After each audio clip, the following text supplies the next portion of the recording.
Jananeem Sharadam Devi Ramakrishnam Jagadgurum Padapadme Tayo Shritva Pranamami Muhurmuhu Namah Shri Yatirajaya Vivekananda Suraye Satchit Sukaswarupaya Swamine Tapaharine. Dear devotees, we are discussing Drik Drishya Viveka, that is inquiry into the seer and the seen. One of the important point we should keep it in the mind is, apart from understanding the verses, apart from knowing the Advaita Vedanta, the non-dualistic philosophy, technically, we should be able to understand the practical aspect of these great truths. In one of my class earlier also I told, what is this Drik Drishya Viveka? It is inquiry into the nature of the seer and the seen. Just like we have got Panchakosha Viveka, the discrimination among the 5 sheets, or Avastatra Vichara, that is again inquiry into the 3 states of existence, so on and so forth. All these are meant by the Rishis to remove the misidentification with the body and mind, to remove the ignorance that I am the body and the mind. So removing, when we mean, it is not physical separation. Like 2 hands are joined here, we are removing the 2 hands. And maybe here the pen is joined with the shirt pocket, and if I remove it. So here there is a physical separation. So when we say that we have to separate ourselves from the body and mind complex, here there is no physical separation. We don't mean that. We mean intellectual separation. That's why I use the word carefully, misidentification. We have identified ourselves, that is as a self, with the body and mind, which is called ignorance, which is known as ignorance. The ignorance can be removed only by knowledge. The ignorance can be only destroyed by knowledge. Just like the darkness can only be destroyed or removed by the light. So all these studies, listening to lectures, all these things should help us to practice I am the self, not the body, not the mind, or the emotions, or the thoughts, feelings, so on and so forth. So removing the misidentification, we are studying these scriptures, or you are attending my classes. Or in Swami Vivekananda's language, we have been hypnotized as we are body and mind. So we have, by studying Vedanta, we have to dehypnotize that we are not the body and mind, nor the world and its objects, we are the self. So in this Drik Drishya Viveka, the prakriya, the method of knowing the truth, is being given by the author as Drik Drishya. Means the inquiry between the seer and the seen. So in the last 4 slokas, we did try to understand there are 3 types of seers. One is, probably by this time you should be familiar with the words seer and the seen.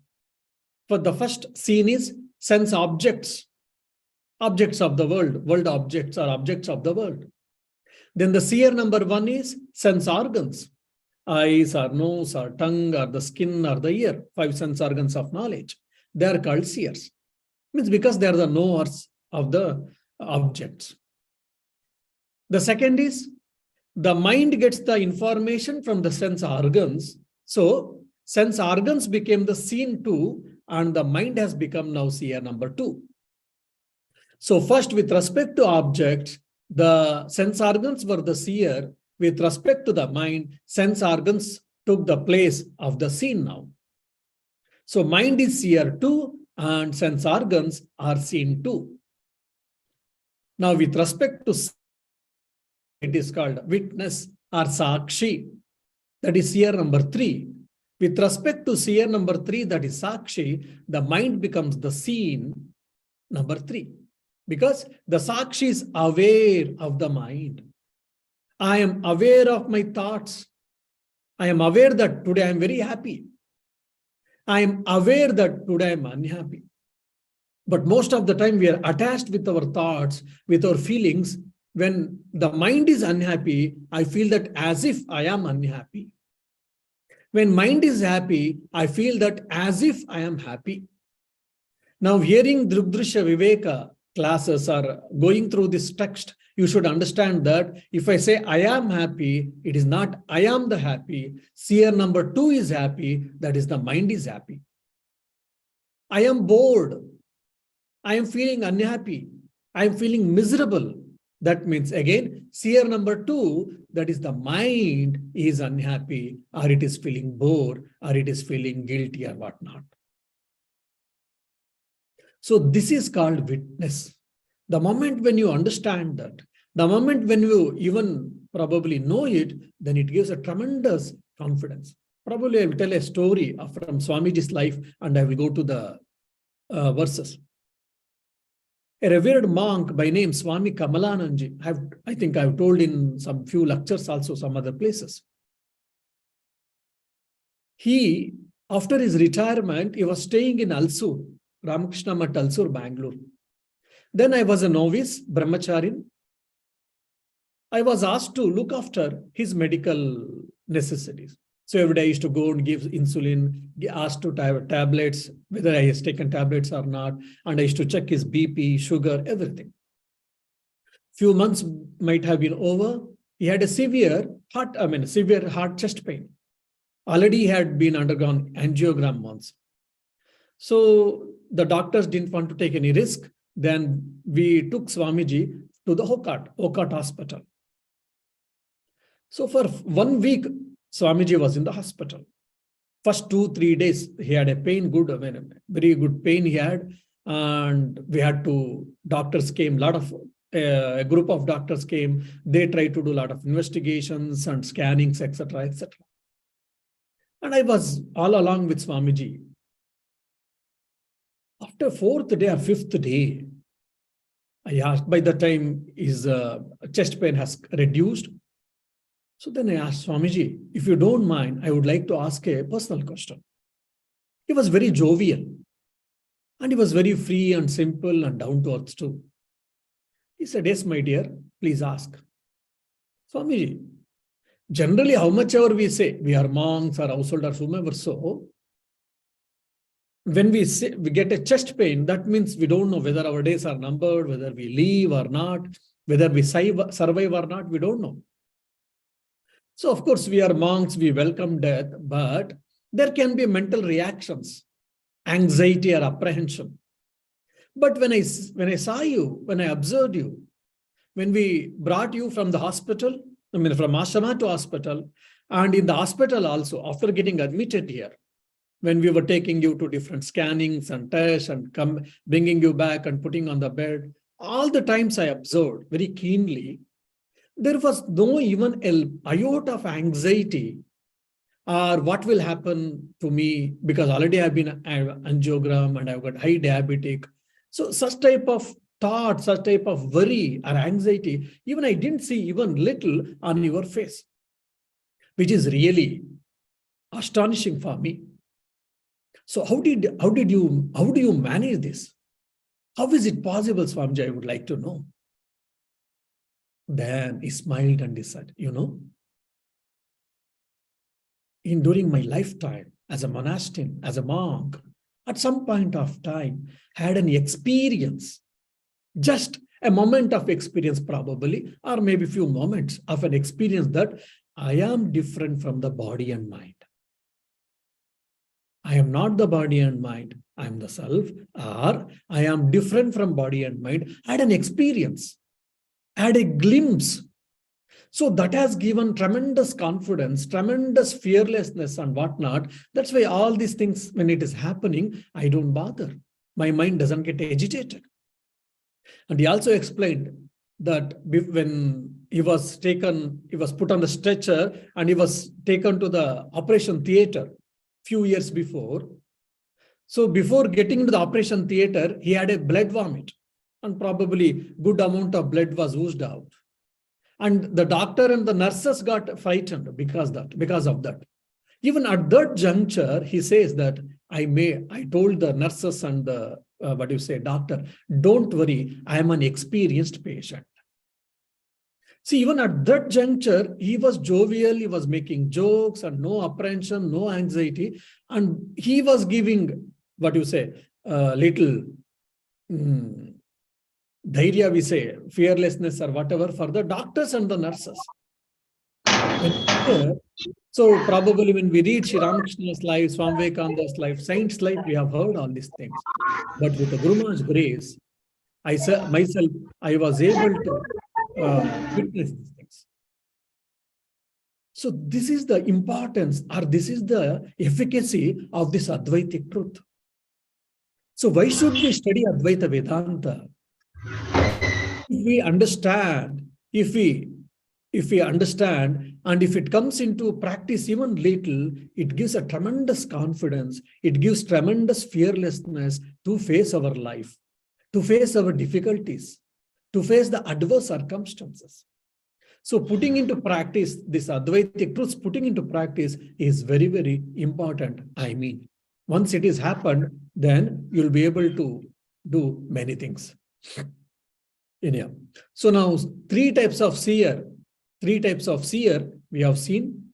Now in the fifth, he will be concluding this topic in the fifth verse.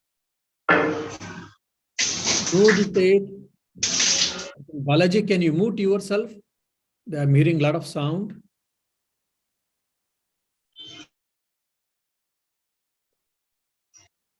Nodeti na nasti metyesha na vruddhim yati nakshayam swayam vibhatya tanyani bhasayet sadhanam vina.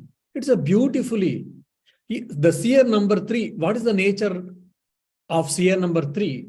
Or what is the nature of self? What is the nature of Sakshi has been summarized beautifully in this verse by the author. This consciousness, the witness, does neither rise nor sets. It does not increase nor it suffers decay.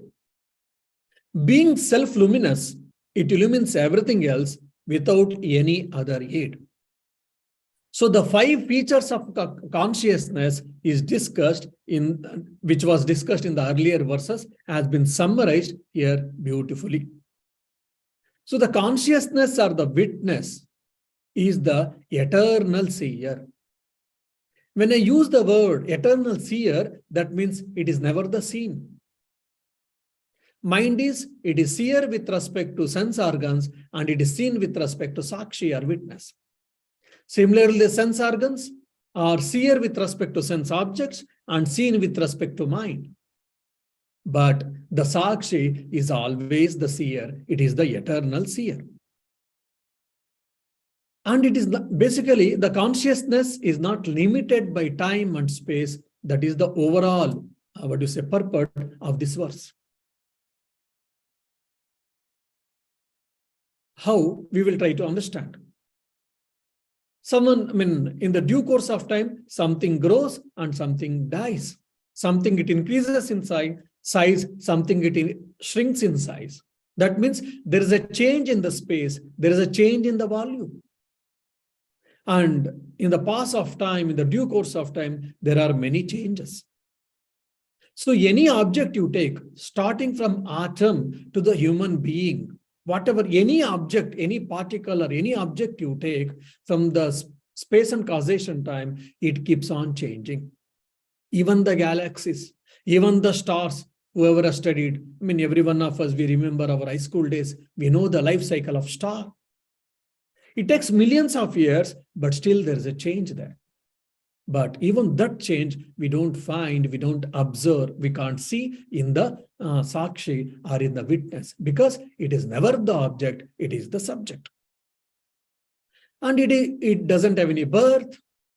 So if there is no birth, then there is no death also. So there is no birth, there is no death. That means it is free from all types of modifications.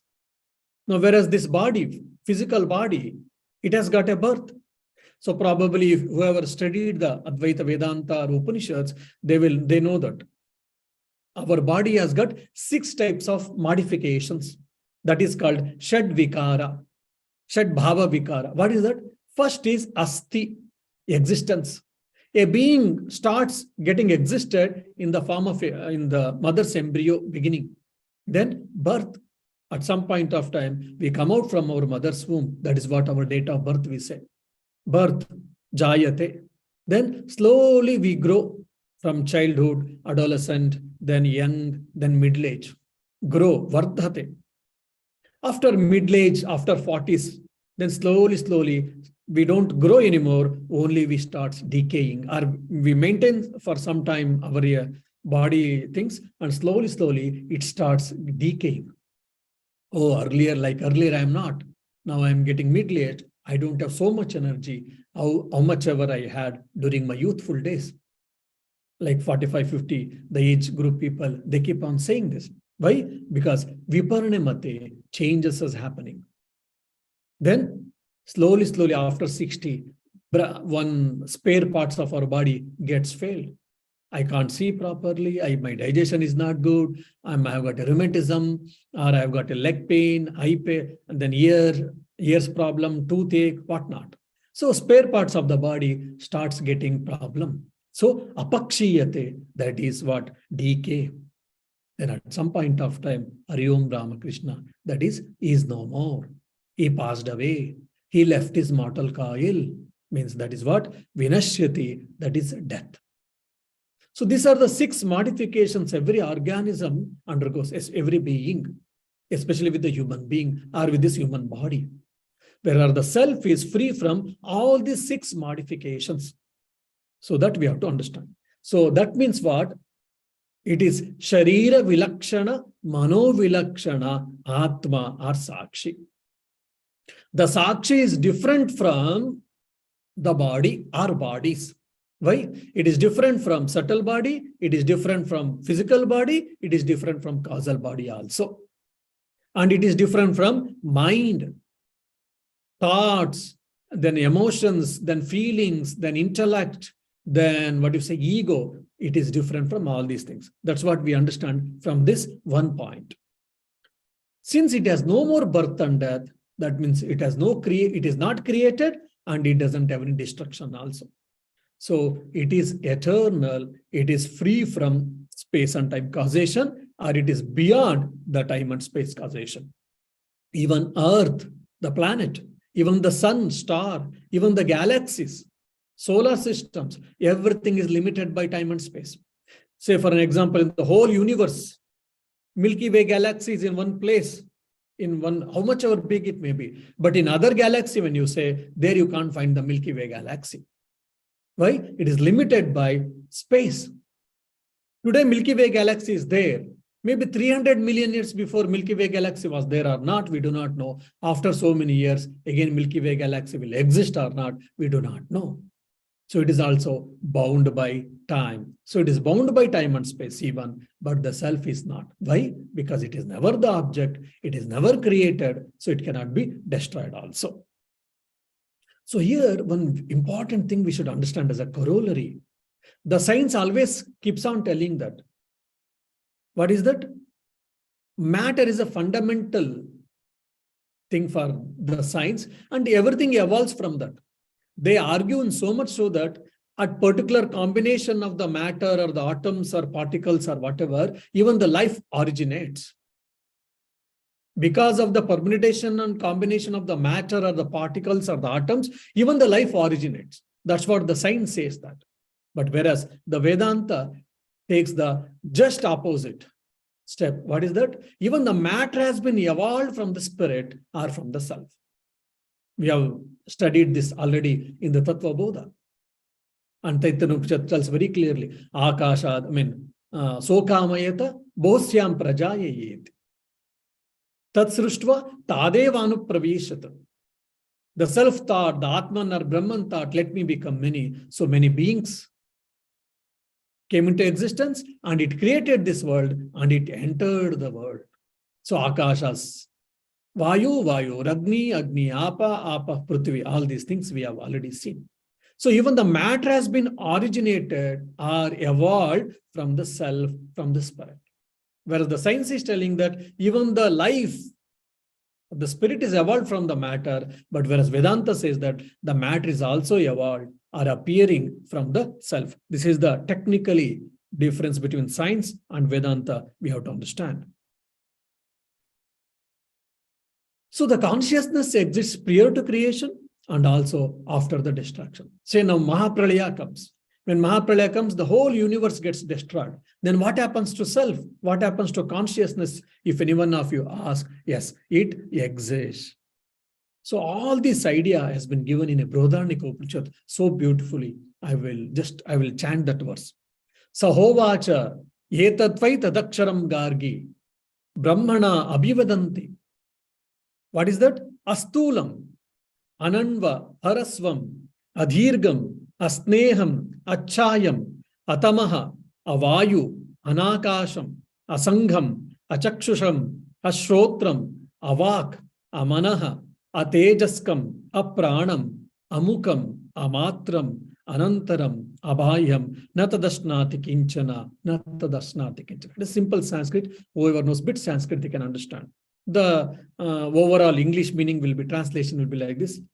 He said, O Gargi, the knower of Brahman say, this immutable Brahman is that it is neither gross nor subtle, neither short nor long, neither red color nor oiliness, neither shadow nor darkness, neither air nor ether.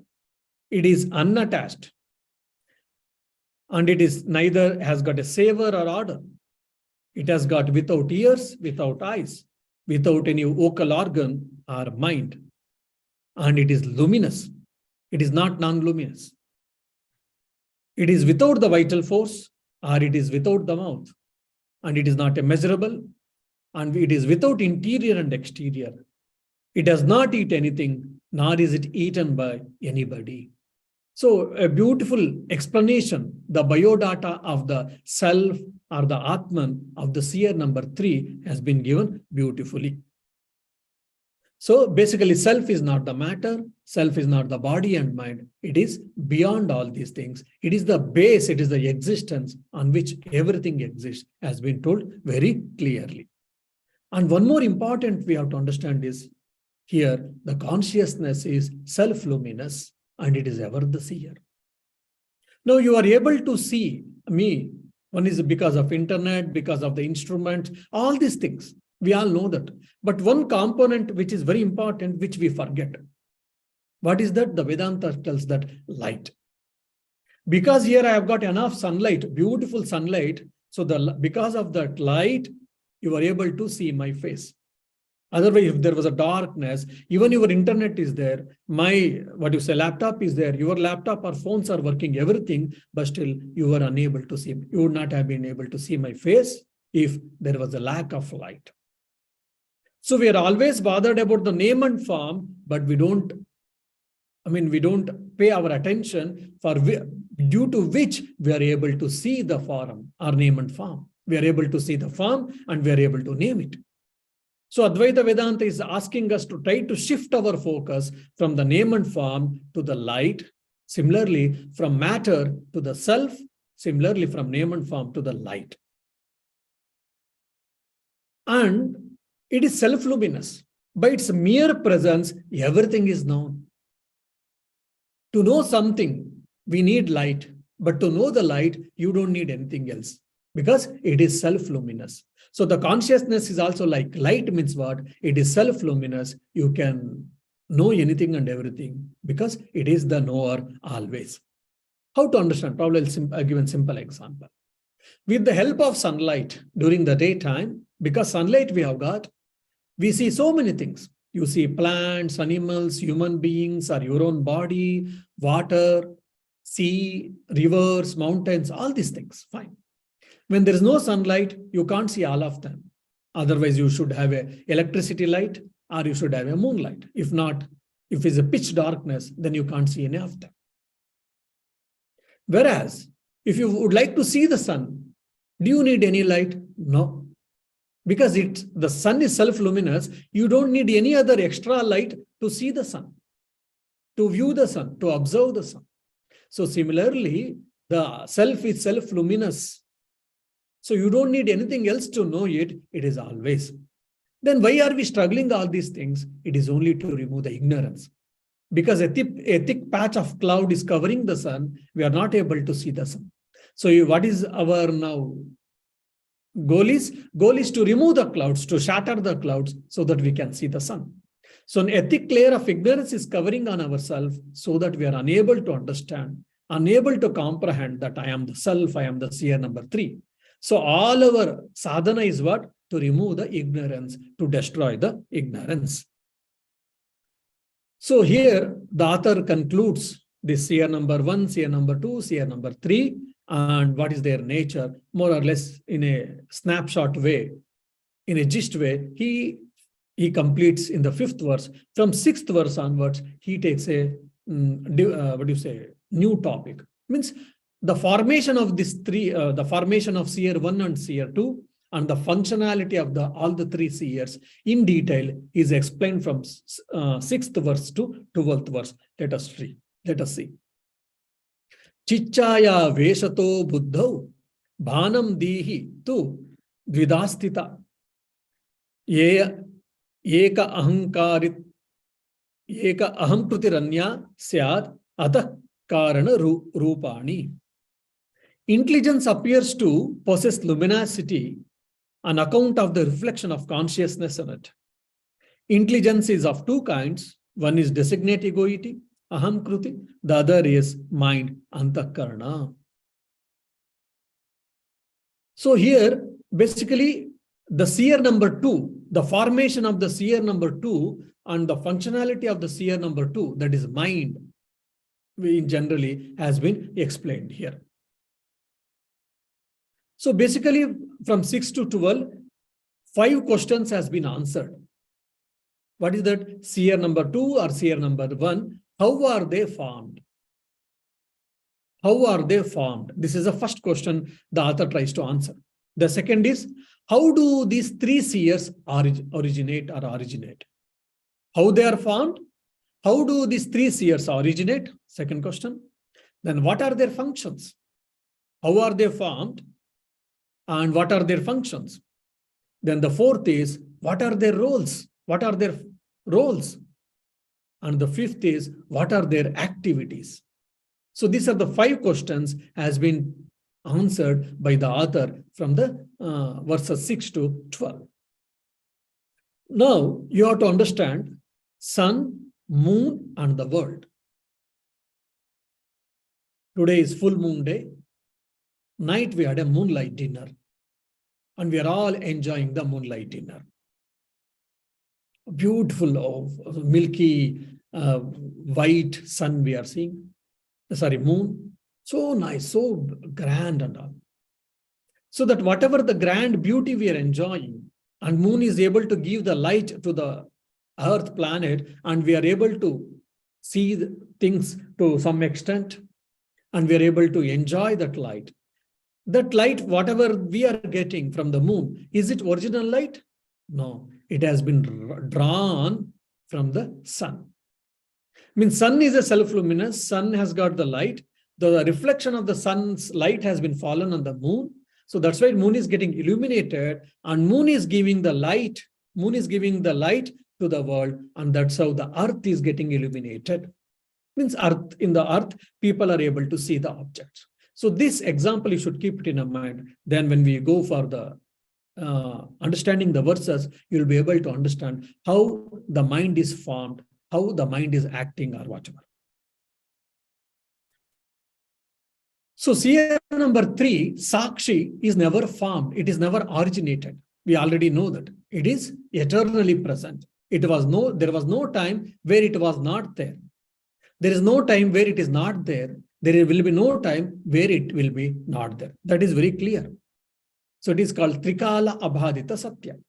Now, with respect to seer number 2, that is mind. So, how it is formed here? If you ask, the Advaita Vedanta says it is formed from the sattva element of the Panchabhutas. And how it is formed, Panchikarana, all these things we have already seen Tattva Bodha. So assuming all that, I am not going into detail. So it is formed from the sattvic aspect of the Pancha Tanmatras or Pancha Mahabhutas, and it is nothing but one more sense organ. We have got 5 sense organs of knowledge, 5 sense organs of action. Here we meant with 5 sense organs of action, knowledge, that is Jnanendriya. So similarly, mind is also one more sense organ for the Advaita Vedantins. And of course, Sankhya also accepts that. So it is one more sense organ, it is formed. How it is formed? It is formed from the Sattva part of the Pancha Mahabhutas. Fine. Now, how is it? What does it function? It draws the light from the self and it gets illuminated, and also it gives the light to the sense organs. Sun, moon, world. Moon is getting the reflection of the sunlight and it is getting illuminated and it looks so beautiful, and it is also throwing the light to the world, to the earth planet. That's why we are enjoying on the full moon day, and other days partial light we will see. So similarly, how to control mind? We all keep on saying that. That means mind is very sentient for us. Mind is very living. Mind is very active. So mind is ever active. Mind is so restless. How to control the mind? How to curb the mind? This is the eternal question asked. So many people have asked, even me also. That means we all feel that mind is sentient, mind is active, mind is energetic, mind is powerful, whatnot. So all that activity it is doing, from where that energy it gets. Is it really sentient or insentient? If you ask, we Advaita Vedantins say mind is also insentient because mind is also made up of water, matter, made from matter. Then how can you say, Swamiji, mind is matter? If so, then we are experiencing the mind. It is ever active. It is so restless. It has got a lot of power. Yes, all these things are being drawn from the self. And the mind sends the energy to the sense organs. That's how sense organs get active. For example, you see in the, Sushupti, deep sleep, the mind is dormant, the mind is not active. That's why even sense organs cannot be active.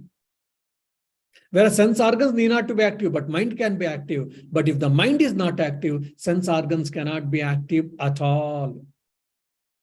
That is sense organs of action, knowledge. It cannot be active at all because the sense organs of action or sense organs get the energy from the mind, not from the self directly, according to the author. That's what he's trying to tell here.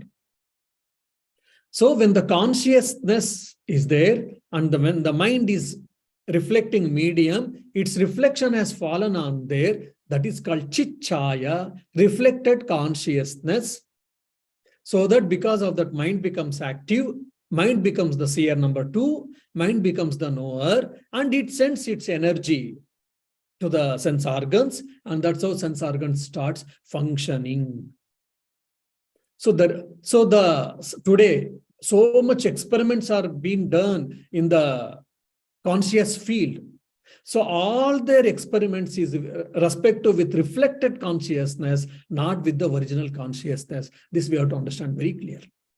Whereas the Advaita Vedanta is always trying to explain about the original consciousness, that is self or Atman or Sakshi or seer number 3, not the reflected consciousness. This is the fundamental difference between the science approach to consciousness and the Advaita Vedanta's approach to consciousness, that we have to understand. So when consciousness falls on the mind, on the medium, reflecting medium called mind, what happens? The mind gets shines, mind gets illumined, minds get experienced. And at the same time, mind becomes the illuminator, mind becomes the knower, and it sends the energy to the sense objects. These two things you have to understand very clearly. So now you can understand very well how the mind becomes active because of the proximity of the self or because of the proximity of the seer number 3. If the self is not there, then the mind cannot be active. That's what it happens in the death. Many people very foolish, I don't say it is foolish because of ignorance. Swamiji, in the death, the Atman leaves. Where it goes? So we should understand very clearly, at least after hearing so much Vedantic lectures, we should never ask this question that when, how, where Atman will leave and where it will go. Atman can never leave. Atman can never depart from the dead body. Because Atman is not limited by time and space, and Atman is all-pervasive. When Atman is all-pervasive, how it can travel? How it can leave from one place to another? Then what happens in the death? In the death, only the subtle body, the reflecting medium we are speaking, which is a part of the reflecting medium, subtle body. The subtle body departs from the gross body or causal body. That's why, though there is a consciousness, the sense organs or the gross body is not able to feel that consciousness. Why? Because the seer number 2, mind as a part of subtle body, it leaves, it departs. That's why in the dead body, though there's a consciousness, but it is not able to feel, it is not aware of it. That's why in Kannada we say, prana hoitu, prana pakshi hari hoitu. Though in the villages or in the known, old people, they saw without knowing Advaita Vedanta, but there's the greatest Advaitic truth there. Why? Prana is also part of the subtle body. Now, one more thing we have to understand, technical thing here. I will give an example and I will go to the technical thing. There's a water, ocean, sea. You imagine sea or ocean, or every one of us, we have seen the sea or ocean.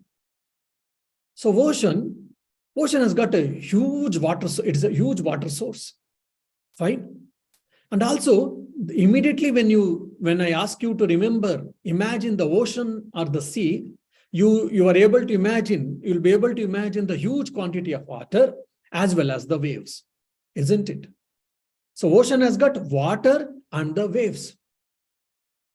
So water is the substance of the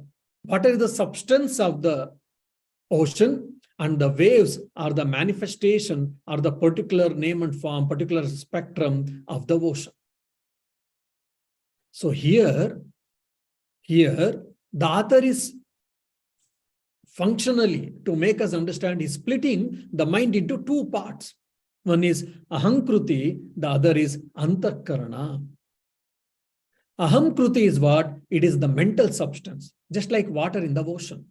Mental substance. So here also, ego, iter, ahamkruti is the mental substance of the mind, and the waves is nothing but your antakarana. Your antakarana means thoughts are from the yoga language or from the Sankhya language. It is nothing but the vritti.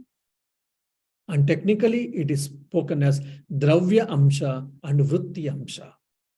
Dravya amsha is what? Material substance. So what is the material substance here? It is ahankruti, just like water in the ocean. Then vritti amsha. Vritti amsha are thoughts.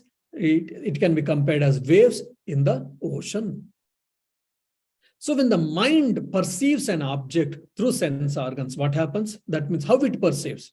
The mind, in the mind, the mental substance it stays there only, and only through the sense organs in the form of a thought it goes and it covers the entire substance, and it it receives the image, it receives the knowledge through the sense organs, and the mind processes, and it says that, okay, it is an ice cream, it is a red flower, it is an animal, it is a bird, it is John, etc., etc.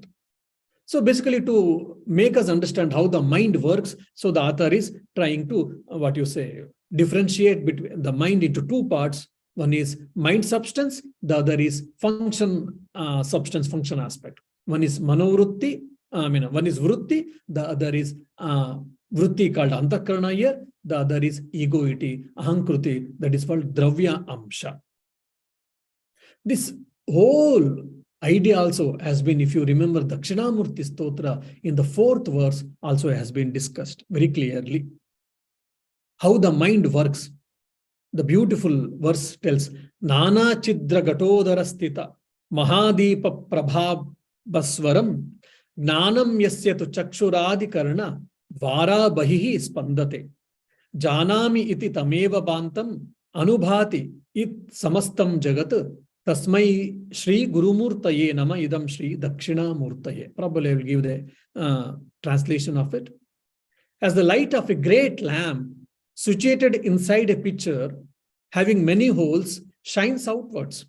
Similarly, knowledge of that only through outwards, through eyes and other sense organs. It illumines the world. I know Atman alone is shining, and through that the entire world shines. Salutations to him, the personification of our inner Guru, who awakens this knowledge through his profound silence. Salutations to Sri Dakshina Murti. So the seer number 2 is nothing but the mind. Mind is nothing but one, sense organ, and it is formed from the sattva aspect of the Panchabhutas or Panchatanmatras. Then it has got 2 parts. One is Ahankruti, the other is Antakarana. One is substance, the other is functional aspect, and it gets energy, it gets illuminated from the self or from the Sakshi, from the seer 3, and that's how it becomes the knower, and it illumines the world through sense organs. So that means sense organs cannot get directly the light energy from the self, only it gets the energy through the mind. That is what the overall purport of this 6th verse.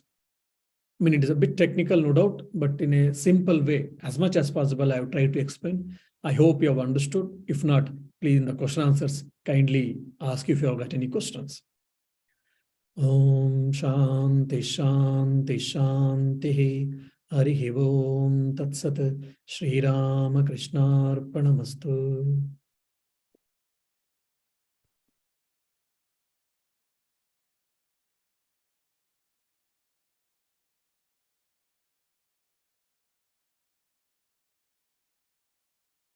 Yeah, any questions? Or things went above the head?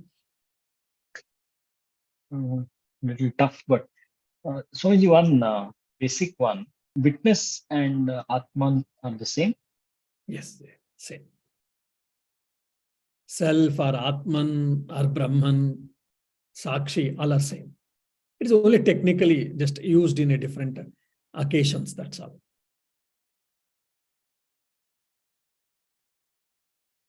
Swamiji, with respect to Aham Krute, I can understand when you take that example, which is similar to water in the ocean.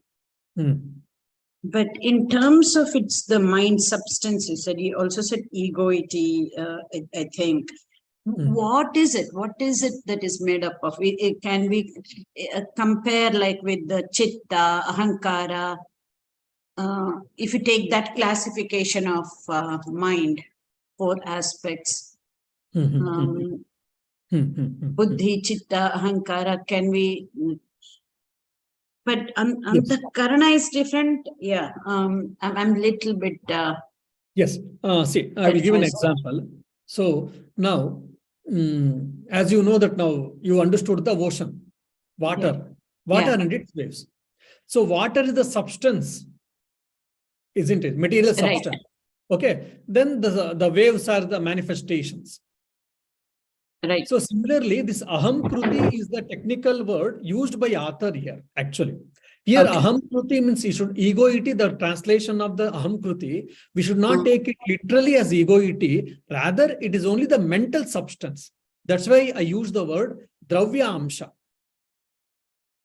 2 things I used. If you remember, dravya amsha, and one more word I used. What is the vritti amsha? So here aham kruti, egoity, is nothing but dravya amsha.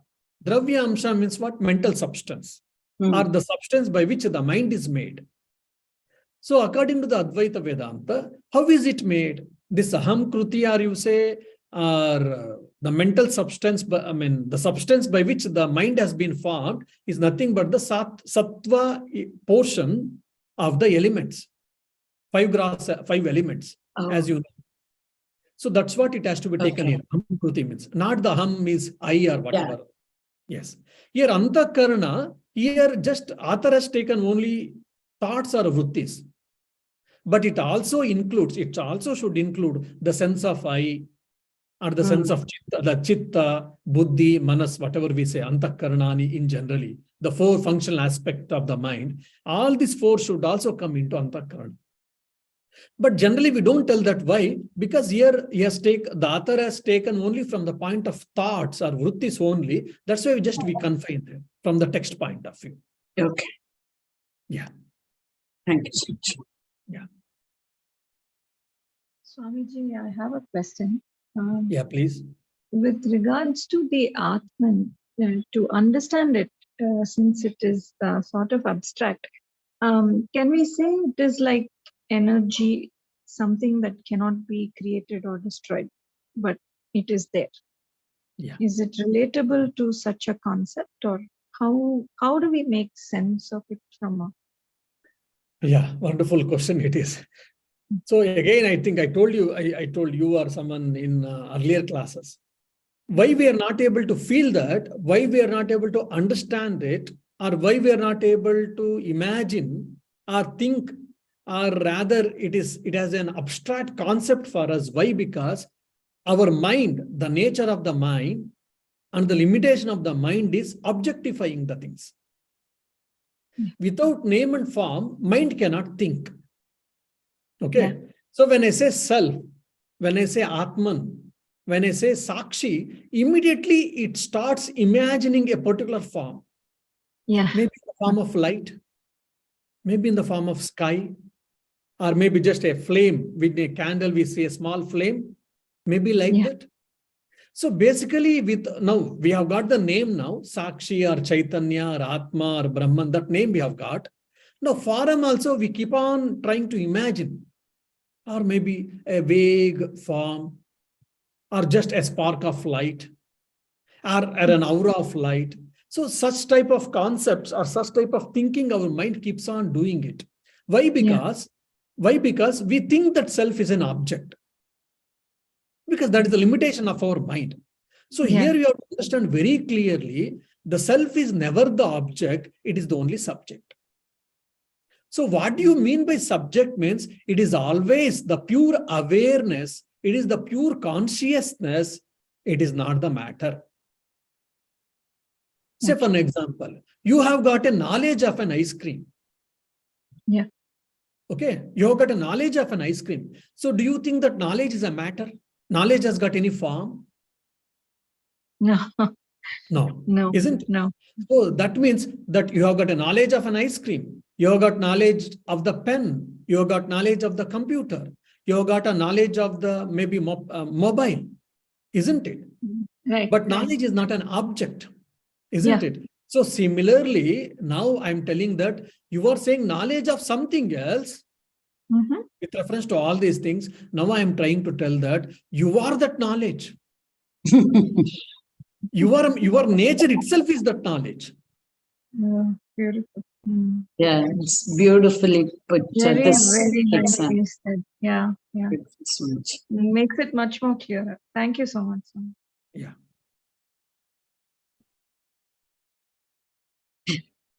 That was beautiful, Swamiji. That example that you took.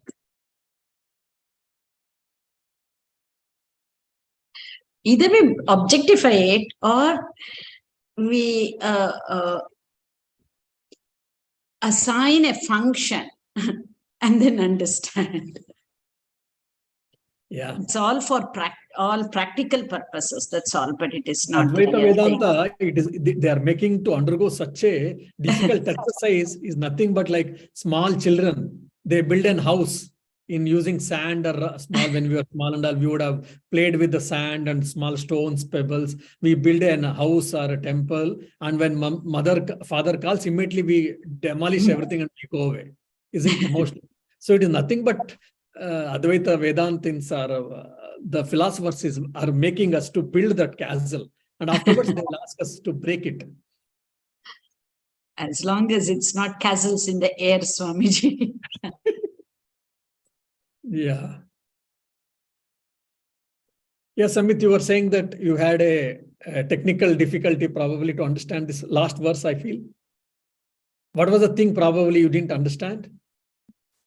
No, I mean, I'll have to reflect on this one. It kind of, it remains very hazy. I am not able to articulate exactly what happened in the final Okay, verse. so maybe I will put in this way. The fifth verse which we discussed the nature of the seer number 3. Yeah. In the 5th verse, like it is not small, it is not big, it is not colorless, orderless, all these things, but it is not an object. It is a subject. It is free from birth and death. It is free from decay. It is free from creation and destruction, all these things. So that I think anyone who has got little glimpse of Advaita Vedanta will be able to understand. Now here, from the 6th verse, the author has started telling, after explaining the 3 seers, now he starts explaining how these 3 seers are formed. What is their nature? What is their role? What is their functions? Okay. Now, how is seer 3 is formed? In the 5th verse itself, he has told very clearly, seer 3 is eternal. So there is no question of it is unformed. It is not formed at all. So that is clear. So now he comes to seer number 2. What is seer number 2? The mind. So here the author is trying to tell how the mind is formed. The mind is, what is this mind at all? If you ask seer number 2, he says that it is one more sense organ. First point. Then how is it? Okay. So what is mind? Mind is a sense organ. Okay. How is it formed? If you ask, mind is formed from the sattva aspect of the 5 elements. Ether or whatever, ether, fire, etc., etc., or tanmatras, shabda, sparsha, rupa, rasa, gandha, we have heard already. Okay. How it is formed? From the sattvic aspect of these 5 components. Okay. Then, whether the mind is functioning, you are listening, you are hearing, understanding, all these things, it processes. We all know the functionality of the minds. Okay. How it is possible? The mind is capable of doing of itself, or it is taking someone's support. Here they say it is taking the support, it is taking the help of the self, or it is taking the help of seer 3, that is what Sakshi. The mind is taking the help of the Sakshi or the witness, and that's how it is working. You say mind is restless, mind is turbulent, mind is active, mind can do so many things, mind has got a lot of powers. We keep all talking in day-to-day language, in day-to-day things. How is it that possible? All the activities of the mind, the author is trying to tell it is because of the self, because of the Sakshi. And what it does, it processes the knowledge, all these things we know. And not only that, it sends energy. It sends energy to the sense organs, so that it makes the sense organs active, and sense organs gets the information, it processes it gets the information, and it sends the mind, it sends for mind to process. So the mind is going through sense organs in the form of vritti amsha, in the form of thoughts, and it sees a particular object with the help of instruments called sense organs, and it tries to understand, this is a rose, this is an apple, this is ice cream, this is mobile, or this is ocean. So basically the functional aspect of the mind, how is it formed and what does it do? How is it doing? Has been explained in this 6th verse, probably in the layman's language just I have put now. Yes, Swami.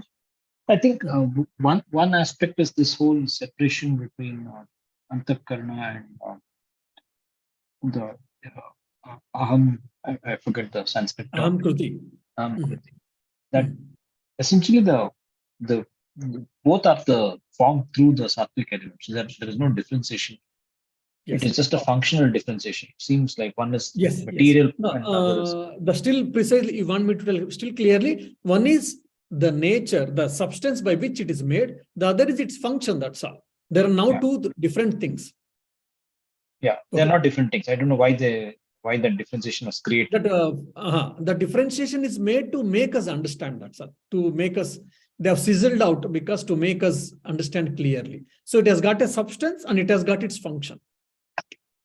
Yeah, one is substance part, substance part, the other is function part. Yeah, that's what the other, Antakarana. another is in most places in Advaita Vedanta, they will the self is essentially there is no, at least from what I've understood till now, awareness is what illumines the mind. But here it almost seems like there is an actual energy flow, which is just a way of explaining. There is no. In the next coming slokas, in next sloka it comes. It actually, it illumines, it doesn't mean that there is no action involved actually. For example, now you bring a lamp. Okay, the moment you bring a lamp, automatically the things in and around it gets illuminated. You will be able to see it. So you bring the light, the lamp light, it is what you say, it is sending its rays and etc. And that's how things are getting. No. At the vicinity, in the presence of the lamp, in the presence of light, whatever things are there, it automatically gets reflected. It can be seen automatically. So similarly, in the vicinity of the self, the mind gets automatically illuminated and it starts functioning. It is not that the self sends energy, the self sends the light to the mind, and the mind receives the light and energy from the self, and that's how it becomes active. No, it is a limitation of the language. In the vicinity of the self or sakshi, mind gets just by mere presence, it gets the light. Yeah. So no action is involved there actually. It's clear, Swami. Yeah. Yeah, it's the limitation of the language. Either we can say it gets eliminated, or we can say it becomes active, animated. Different places we say use different words. So it's actually the limitation of the language. So it is a natural. Yeah. Yeah. But both are the same. Yes. Animated and